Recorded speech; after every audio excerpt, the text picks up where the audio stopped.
My Friend the Murderer by Arthur Conan Doyle, 1859 to 1930.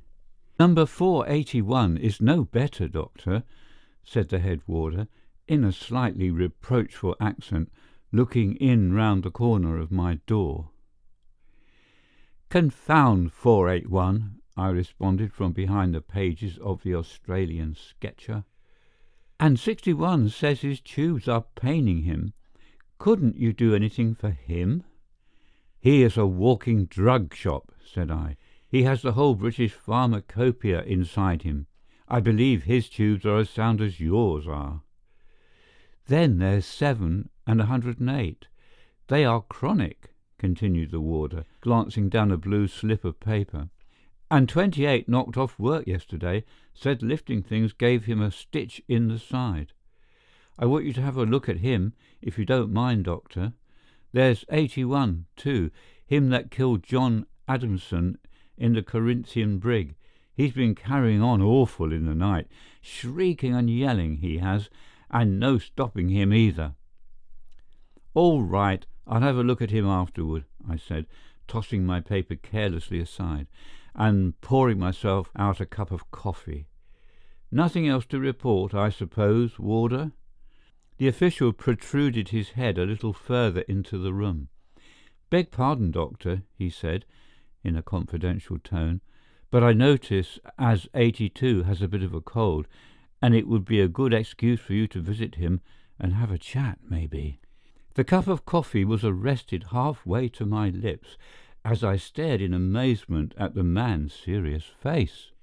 "An excuse?" I said. "An excuse? What the deuce are you talking about, Macpherson? You see me trudging about all day at my practice, when I'm not looking after the prisoners, and coming back every night as tired as a dog, and you talk about finding an excuse for doing more work." "You'd like it, Doctor," said Warder Macpherson, insinuating one of his shoulders into the room. "That man's story's worth listening to if you could get him to tell it, though he's not what you'd call free in his speech. Maybe you don't know who 82 is?" "No, I don't, and I don't care either," I answered, in the conviction that some local ruffian was about to be foisted upon me as a celebrity. "He's Maloney," said the warder. "Him that turned Queen's evidence after the murders at Bluemansdyke." "You don't say so!" I ejaculated, laying down my cup in astonishment. I had heard of this ghastly series of murders, and read an account of them in a London magazine long before setting foot in the colony. I remembered that the atrocities committed had thrown the Burke and Hare crimes completely into the shade, and that one of the most villainous of the gang had saved his own skin by betraying his companions. "Are you sure?" I asked. "Oh, yes, it's him right enough. Just you draw him out a bit, and he'll astonish you. He's a man to know, is Maloney, that's to say, in moderation." And the head grinned, bobbed, and disappeared, leaving me to finish my breakfast and ruminate over what I had heard. The surgeonship of an Australian prison is not an enviable position. It may be endurable in Melbourne or Sydney, but the little town of Perth has few attractions to recommend it, and those few had been long exhausted. The climate was detestable, and the society far from congenial. Sheep and cattle were the staple support of the community, and their prices, breeding, and diseases the principal topic of conversation. Now as I, being an outsider, possessed neither the one nor the other, and was utterly callous to the new dip and the rot and other kindred topics, I found myself in a state of mental isolation, and was ready to hail anything which might relieve the monotony of my existence. Maloney, the murderer, had at least some distinctiveness and individuality in his character, and might act as a tonic to a mind sick of the commonplaces of existence. I determined that I should follow the warder's advice and take the excuse for making his acquaintance. When, therefore, I went upon my usual matutinal round, I turned the lock of the door which bore the convict's number upon it, and walked into the cell. The man was lying in a heap upon his rough bed as I entered, but, uncoiling his long limbs, he started up and stared at me with an insolent look of defiance on his face which augured badly for our interview. He had a pale, set face, and sandy hair and a steely blue eye, with something feline in its expression. His frame was tall and muscular, though there was a curious bend in his shoulders, which almost amounted to a deformity. An ordinary observer meeting him in the street might have put him down as a well-developed man, fairly handsome, and of studious habits. Even in the hideous uniform of the rottennest convict establishment, he imparted a certain refinement to his carriage which marked him out among the inferior ruffians around him. "I'm not on the sick list," he said gruffly. There was something in the hard, rasping voice which dispelled all softer illusions and made me realize that I was face to face with the man of the Lena Valley and Bluemansdyke, the bloodiest bushranger that ever stuck up a farm or cut the throats of its occupants. "I know you're not," I answered. "Warder Macpherson told me you had a cold, though, and I thought I'd look in and see you." "Blast Warder Macpherson and blast you too," yelled the convict in a paroxysm of rage. "Oh, that's right," he added in a quieter voice. "Hurry away. Report me to the governor. Do. Get me another 6 months or so. That's your game." "I'm not going to report you," I said. 8 square feet of ground," he went on, disregarding my protest, and evidently working himself into a fury again. 8 square feet, and I can't have that without being talked to and stared at, and, oh, blast the whole crew of you." And he raised his 2 clenched hands above his head and shook them in passionate invective. "You've got a curious idea of hospitality," I remarked, determined not to lose my temper, and saying almost the first thing that came to my tongue. To my surprise, the words had an extraordinary effect upon him. He seemed completely staggered at my assuming the proposition for which he had been so fiercely contending, namely, that the room in which he stood was his own. "I beg your pardon," he said. "I didn't mean to be rude. Won't you take a seat?" And he motioned towards the rough trestle which formed the headpiece of his couch. I sat down, rather astonished at the sudden change. I don't know that I liked Maloney better under this new aspect.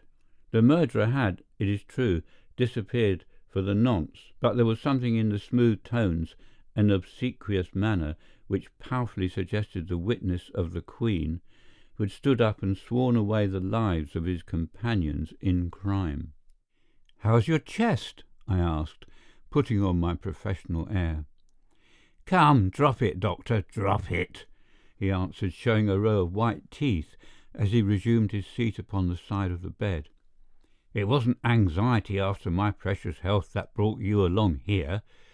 That story won't wash at all. You came to have a look at Wolfe Tone Maloney, forger, murderer, Sydney Slider, ranger, and government peach. That's about my figure, ain't it? There it is, plain and straight. There's nothing mean about me." He paused as if he expected me to say something, but as I remained silent, he repeated once or twice, "There's nothing mean about me." "And why shouldn't I?" he suddenly yelled, his eyes gleaming and his whole satanic nature reasserting itself. "We were bound to swing, one and all, and they were none the worse if I saved myself by turning against them. Every man for himself, say I, and the devil take the luckiest. You haven't a plug of tobacco, Doctor, have you?" He tore at the piece of Barrett's which I handed him as ravenously as a wild beast. It seemed to have the effect of soothing his nerves, for he settled himself down in the bed and reassumed his former deprecating manner. "You wouldn't like it yourself, you know, Doctor," he said. "It's enough to make any man a little queer in his temper. I'm in for 6 months this time for assault, and very sorry I shall be to go out again, I can tell you. My mind's at ease in here, But when I'm outside, what with the government and what with Tattooed Tom of Hawkesbury, there's no chance of a quiet life." "Who is he?" I asked. "He's the brother of John Grimthorpe, the same that was condemned on my evidence, and an infernal scamp he was too, spawn of the devil, both of them. This tattooed one is a murderous ruffian, and he swore to have my blood after that trial. It's 7 year ago, and he's following me yet. I know he is, though he lies low and keeps dark. He came up to me in Ballarat in '75. You can see on the back of my hand here where the bullet clipped me. He tried again in '76 at Port Phillip, but I got the drop on him and wounded him badly. He knifed me in '79, though in a bar in Adelaide, and that made our account about level. He's loafing round again now, and he'll let daylight into me, unless by some extraordinary chance someone does as much for him." And Maloney gave a very ugly smile. "I don't complain of him so much," he continued. "Looking at it in this way, no doubt it is a sort of family matter that can hardly be neglected. It's the government that fetches me. When I think of what I've done for this country, and then of what this country has done for me, it makes me fairly wild. Clean drives me off my head. There's no gratitude nor common decency left, Doctor." He brooded over his wrongs for a few minutes, and then proceeded to lay them before me in detail. "Here's 9 men," he said.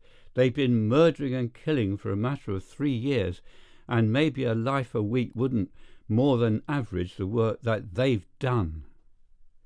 The government catches them and the government tries them, but they can't convict. And why? Because the witnesses have all had their throats cut, and the whole job's been very neatly done. What happens then? Up comes a citizen called Wolf Tone Maloney. He says, 'The country needs me, and here I am.' And with that he gives his evidence, convicts the lot, and enables the beaks to hang them. That's what I did. There's nothing mean about me. And now what does the country do in return? Dogs me, sir, spies on me, watches me night and day, turns against the very man that works so very hard for it. There's something mean about that, anyway.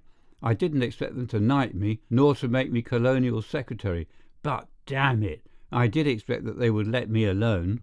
"Well," I remonstrated, "if you choose to break laws and assault people, you can't expect to be looked over on account of former services." "I don't refer to my present imprisonment, sir," said Maloney, with dignity. "It's the life I've been leading since that cursed trial that takes the soul out of me. Just you sit there on that trestle, and I'll tell you all about it, and then look me in the face and tell me that I've been treated fair by the police." I shall endeavour to transcribe the experience of the convict in his own words, as far as I can remember them, preserving his curious perversions of right and wrong. I can answer for the truth of his facts, whatever may be said for his deductions from them. Months afterward, Inspector H.W. Han, formerly governor of the jail at Dunedin, showed me entries in his ledger which corroborated every statement. Maloney reeled the story off in a dull, monotonous voice, with his head sunk upon his breast and his hands between his knees. The glitter of his serpent-like eyes was the only sign of the emotions which were stirred up by the recollection of the events which he narrated. "You've read of Blumansdyke," he began, with some pride in his tone. "We made it hot while it lasted, but they ran us to earth at last, and a trap called Braxton, with a damned Yankee, took the lot of us. That was in New Zealand, of course, and they took us down to Dunedin, and there they were convicted and hanged. One and all they put up their hands in the dock, and cursed me till your blood would have run cold to hear them, which was scurvy treatment, seeing that we had all been pals together, but they were a blackguard lot, and thought only of themselves. I think it is as well that they were hung. They took me back to Dunedin jail and clapped me into the old cell. The only difference they made was that I had no work to do and was well fed. I stood this for a week or two, until one day the governor was making his rounds, and I put the matter to him. "How's this?" I said. "My conditions were a free pardon, and you're keeping me here against the law." He gave a sort of smile. "Should you like very much to get out?" he asked. "So much," said I, "that unless you open that door, I have an action against you for illegal detention." He seemed a bit astonished by my resolution. "You're very anxious to meet your death," he said. "What do you mean?" I asked. "Come here, and you'll know what I mean," he answered, and he led me down the passage to a window that overlooked the door of the prison. "Look at that," said he. I looked out, and there were a dozen or so rough-looking fellows standing outside the street, some of them smoking, some playing cards on the pavement. When they saw me, they gave a yell and crowded round the door, shaking their fists and hooting. "They wait for you, watch and watch about," said the governor. "They're the executive of the Vigilance Committee. However, since you are determined to go, I can't stop you." "Do you call this a civilized land?" I cried, "and let a man be murdered in cold blood in open daylight?" When I said this, the governor and the warder and every fool in the place grinned, as if a man's life was a rare good joke. "You've got the law on your side," says the governor, "so we won't detain you any longer. Show him out, warder." He'd have done it too, the black-hearted villain, if I hadn't begged and prayed and offered to pay for my board and lodging, which is more than any prisoner ever did before me. He let me stay on those conditions, and for 3 months I was caged up there with every larrikin in the township clamouring at the other side of the wall. That was pretty treatment for a man who had served his country. At last, one morning, up came the governor again. "Well, Maloney," he said, "how long are you going to honour us with your society?" I could have put a knife into his cursed body, and would too, if we had been alone in the bush, but I had to smile and smooth him and flatter, for I feared that he might have me sent out. "You're an infernal rascal," he said. Those were his very words, to a man that had helped him all he knew how. "I don't want any rough justice here, though, and I think I see my way to getting you out of Dunedin." "I'll never forget you, Governor," said I, and by God, I never will. "I don't want your thanks nor your gratitude," he answered. "It is not for your sake that I do it, but simply to keep order in the town. There's a steamer starts from the West Quay to Melbourne tomorrow, and we'll get you aboard it. She is advertised at 5 in the morning, so have yourself in readiness." I packed up a few things I had, and was smuggled out by a back door just before daybreak. I hurried down, took my ticket under the name of Isaac Smith, and got safely aboard the Melbourne boat. I remember hearing her screw grinding into the water as the warps were cast loose, and looking back at the lights of Dunedin as I leaned on the bulwarks, with the pleasant thought that I was leaving them behind me for ever. It seemed to me that a new world was before me, and that all my troubles were being cast off. I went down below and had some coffee, and came up again feeling better than I had done since the morning that I woke to find that cursed Irishman that took me standing over me with a six-shooter. The day had dawned by that time, and we were steaming along by the coast, well out of sight of Dunedin. I loafed about for a couple of hours, and when the sun got well up, some of the other passengers came on deck and joined me. One of them, a little perky sort of fellow, took a good long look at me, and then came over and began talking. "Mining, I suppose," says he. "Yes," I says. "Made your pile?" he asks. "Pretty fair," says I. "I was at it myself," he says. "I worked at the Nelson fields for 3 months, and spent all I made in buying a salted claim, which busted up the second day. I went at it again, though, and struck it rich, but when the gold wagon was going down to the settlements, it was stuck up by those cursed rangers, and not a red cent left." "That was a bad job," I says. "Broke me, ruined me clean. Never mind, I've seen them all hanged for it. That makes it easier to bear. There's only one left, the villain that gave the evidence. I'd die happy if I could come across him. There are 2 things I have to do if I meet him. "What's that?" says I, carelessly. "I've got to ask him where the money lies. They never had time to make away with it, and it's cached somewhere in the mountains. And then I've got to stretch his neck for him and send his soul down to join the men that he betrayed." It seemed to me that I knew something about that cachet, and I felt like laughing, but he was watching me, and it struck me that he had a nasty, vindictive kind of mind. "I'm going up on the bridge," I said, for he was not a man whose acquaintance I cared much about making. He wouldn't hear of my leaving him, though. "We're both miners," he says, "and we're pals for the voyage. Come down to the bar. I'm not too poor to shout." I couldn't refuse him well, and we went down together, and that was the beginning of the trouble. What harm was I doing anyone on the ship? All I asked for was a quiet life, leaving others alone and getting left alone myself. No man could ask fairer than that, and now just you listen to what came of it. We were passing the front of the ladies' cabin on our way to the saloon, when out comes a servant lass, a freckled currency she-devil, with a baby in her arms.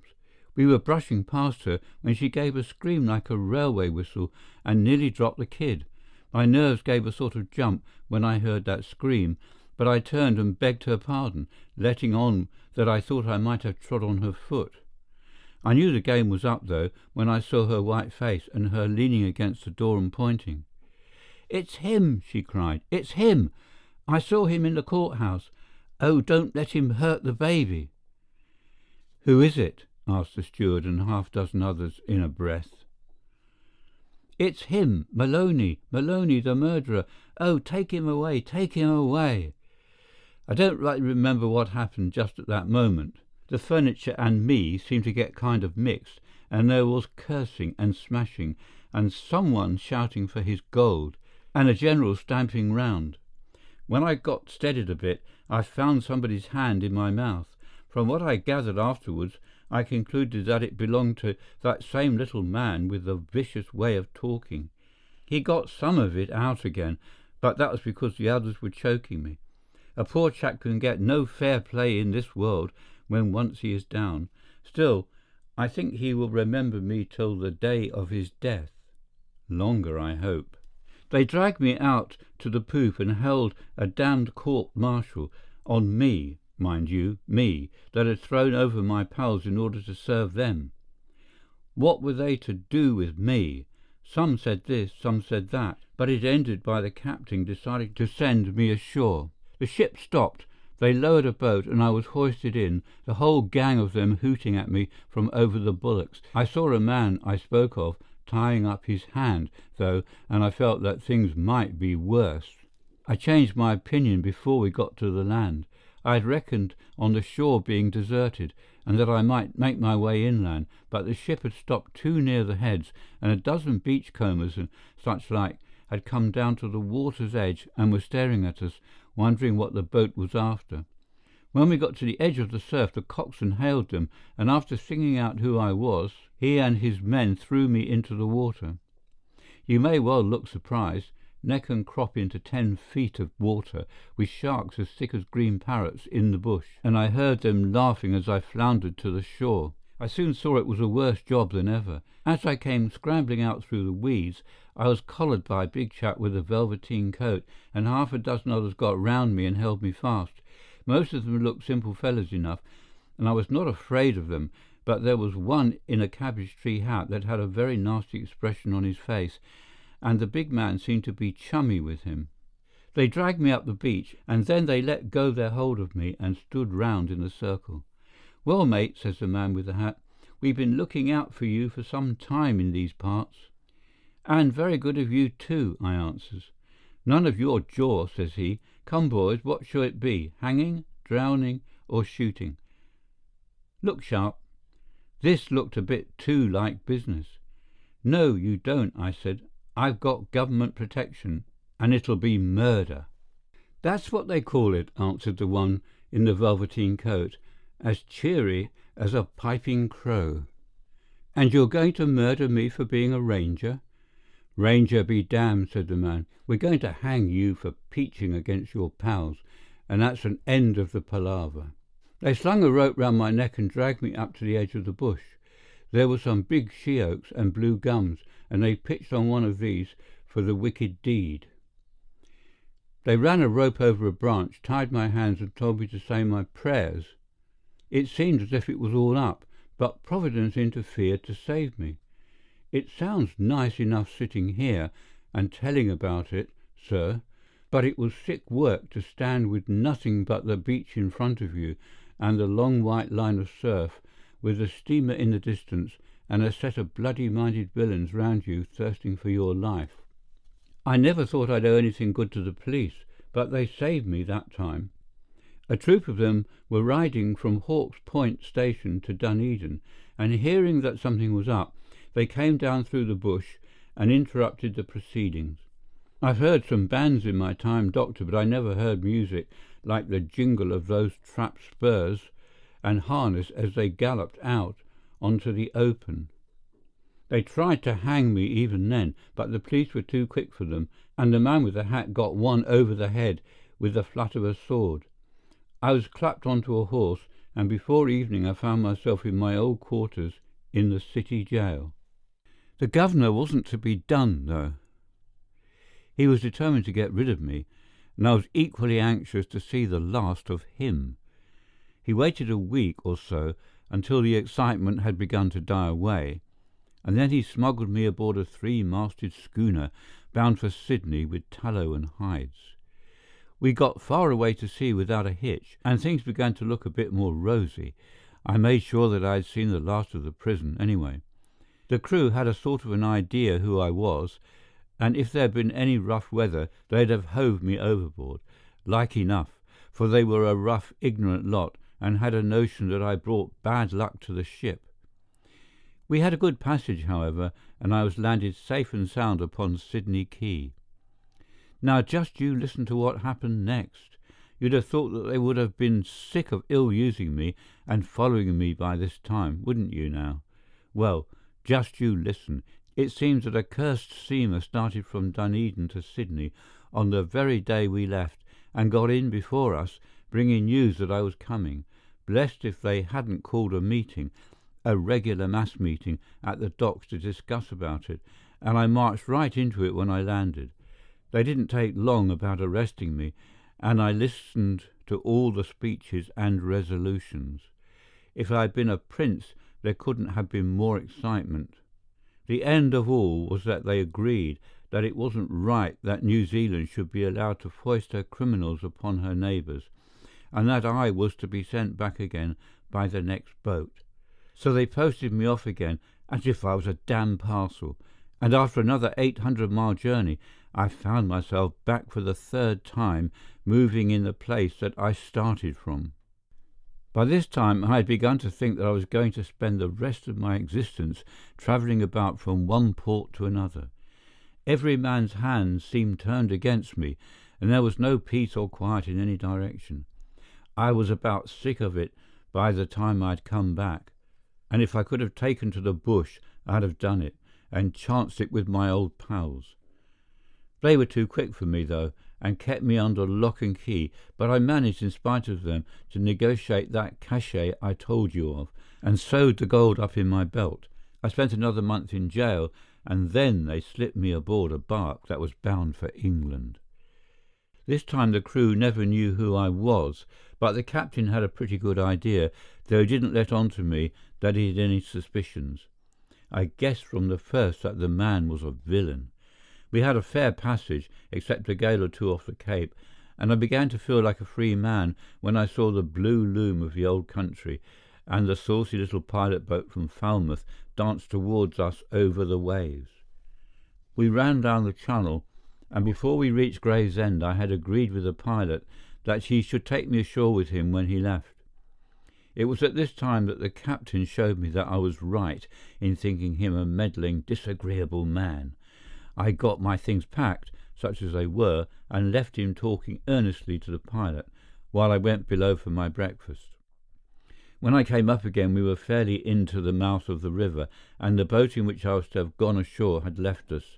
The skipper said the pilot had forgotten me, but that was too thin, and I began to fear that all my old troubles were going to commence once again.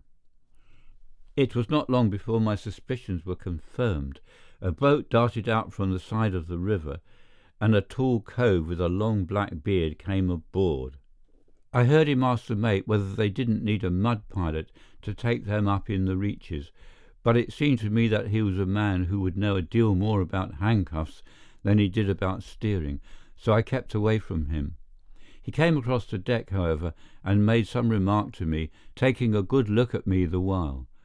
I don't like inquisitive people at any time, but an inquisitive stranger with glue about the roots of his beard is the worst of all to stand, especially under the circumstances. I began to feel that it was time for me to go. I soon got a chance and made good use of it. A big collier came athwart the bows of our steamer, and we had to slacken down to dead slow. There was a barge astern, and I slipped down by a rope and was into the barge before anyone missed me. Of course, I had to leave my luggage behind me, but I had the belt with the nuggets round my waist, and the chance of shaking the police off my track was worth more than a couple of boxes. It was clear to me now that the pilot had been a traitor, as well as the captain, and had set the detectives after me. I often wish I could drop across those two men again. I hung about the barge all day as she drifted down the stream. There was one man in her, but she was a big, ugly craft, and his hands were too full for much looking about. Toward evening, when it got a bit dusky, I struck out for the shore and found myself in a sort of marsh place, a good many miles to the east of London. I was soaking wet and half dead with hunger, but I trudged into the town, got a new rig out at a slop shop, and after having some supper, engaged a bed at the quietest lodgings I could find. I woke pretty early, a habit you pick up in the bush, and lucky for me that I did so. The very first thing I saw when I took a look through the chink in the shutter was one of those infernal policemen standing right opposite and staring up at the windows. He hadn't epaulets nor a sword, like our traps, but for all that there was a sort of family likeness and the same busybody expression. Whether they followed me all the time, or whether the woman that let me the bed didn't like the looks of me, is more than I have ever been able to find out. He came across as I was watching him and noted down the address of the house in a book. I was afraid that he was going to ring the bell, but I suppose his orders were simply to keep an eye on me, for after another good look at the windows he moved on down the street. I saw that my only chance was to act at once. I threw on my clothes, opened the window softly, and, after making sure there was nobody about, dropped out onto the ground and made off as hard as I could run. I travelled a matter of 2 or 3 miles when my wind gave out, and as I saw a big building with people going in and out, I went in too and found that it was a railway station. A train was just going off for Dover to meet the French boat, so I took a ticket and jumped into a third-class carriage. There were a couple of other chaps in the carriage, innocent-looking young beggars, both of them. They began speaking about this and that, while I sat quiet in the corner and listened. Then they started on England and foreign countries and such like. "Look ye now, doctor, this is a fact." One of them begins jawing about the justice of England's laws. "It's all fair and above board," says he. "There ain't any secret police nor spying, like they have abroad, and a lot more of the same sort of wash." Rather rough on me, wasn't it, listening to the damn young fool, with the police following me about like my shadow?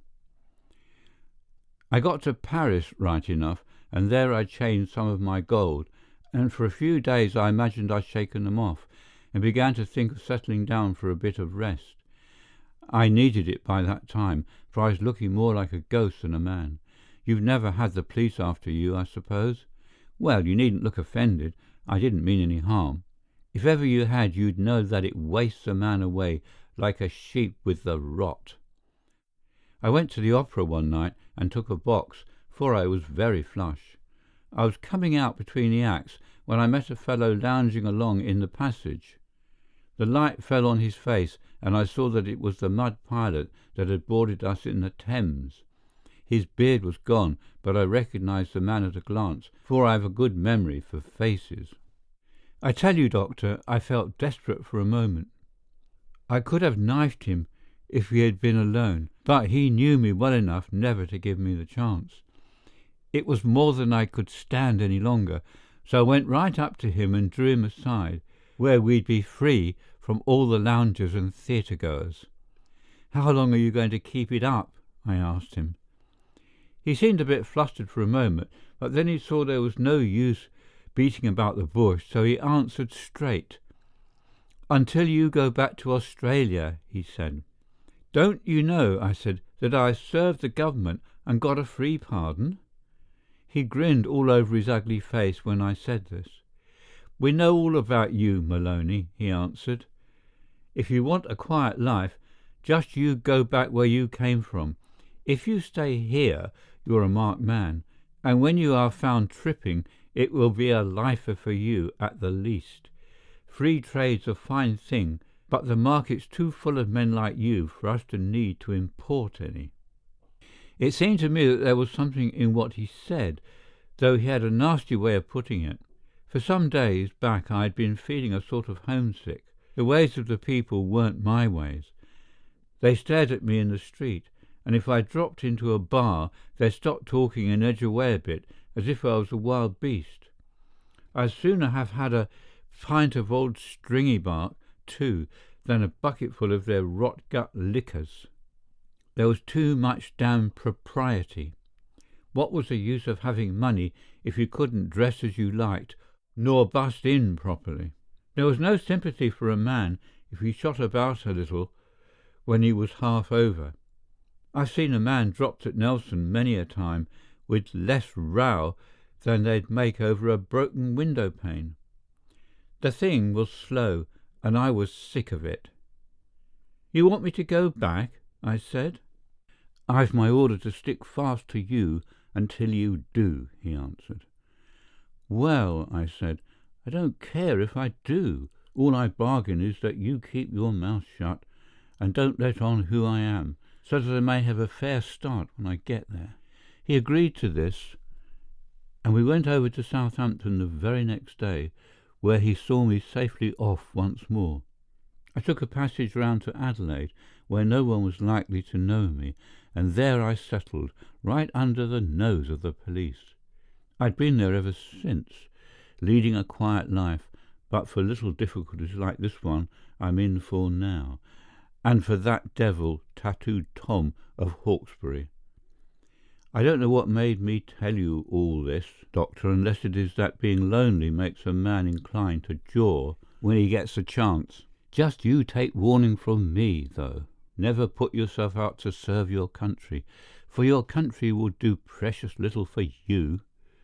Just let them look after their own affairs, and if they find difficulty in hanging a set of scoundrels, never mind chipping in, but let them alone to do as best they can. Maybe they'll remember how they treated me after I'm dead, and be sorry for neglecting me. I was rude to you when you came in, and swore a trifle promiscuous, but don't you mind me, it's only my way. You'll allow, though, that I have cause to be a bit touchy now and again when I think of all that's past. You're not going, are you? Well, if you must, you must, but I hope you will look me up at odd times when you are going your rounds. Oh, I say, you've left the balance of that cake of tobacco behind you, haven't you? No, it's in your pocket. That's all right. Thank ye, Doctor. You're a good sort, and as quick at a hint as any man I've met.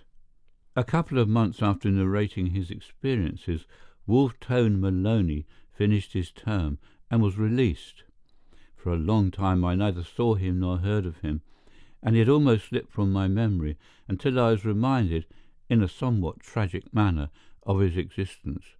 I had been attending a patient some distance off in the country, and was riding back, guiding my tired horse among the boulders which strewed the pathway, and endeavouring to see my way through the gathering darkness, when I came suddenly upon a little wayside inn.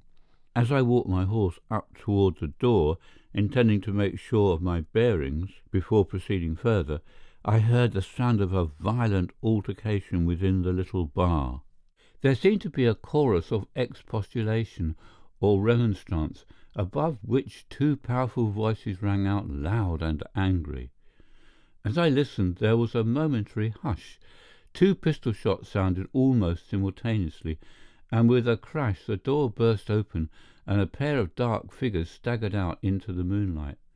They struggled for a moment in a deadly wrestle, and then went down together among the loose stones.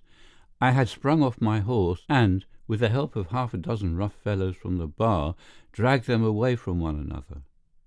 A glance was sufficient to convince me that one of them was dying fast. He was a thick-set, burly fellow, with a determined cast of countenance. The blood was welling from a deep stab in his throat, and it was evident that an important artery had been divided. I turned away from him in despair, and walked over to where his antagonist was lying. He was shot through the lungs, but managed to raise himself up on his hand as I approached and peered anxiously up into my face. To my surprise, I saw before me the haggard features and flaxen hair of my prison acquaintance, Maloney. "Ah, doctor," he said, recognizing me. "How is he? Will he die?"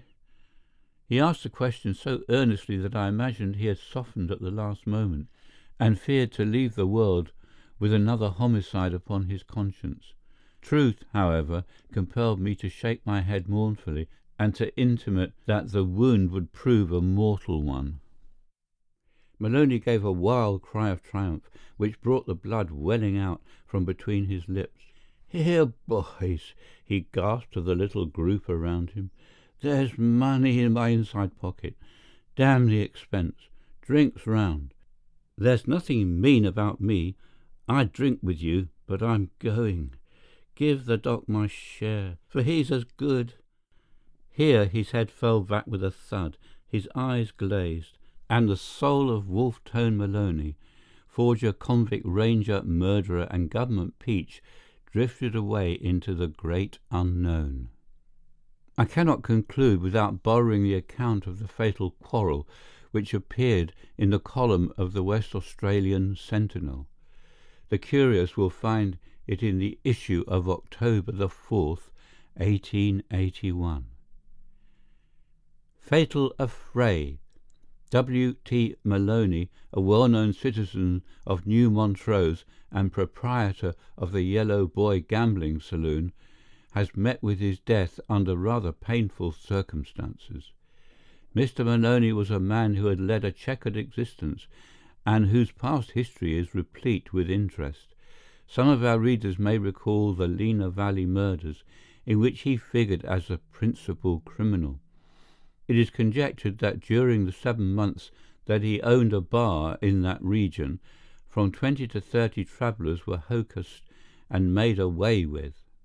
He succeeded, however, in evading the vigilance of the officers of the law, and allied himself with the bushrangers of Blumansdyke, whose heroic capture and subsequent execution are matters of history. Maloney extricated himself from the fate which awaited him by turning Queen's evidence.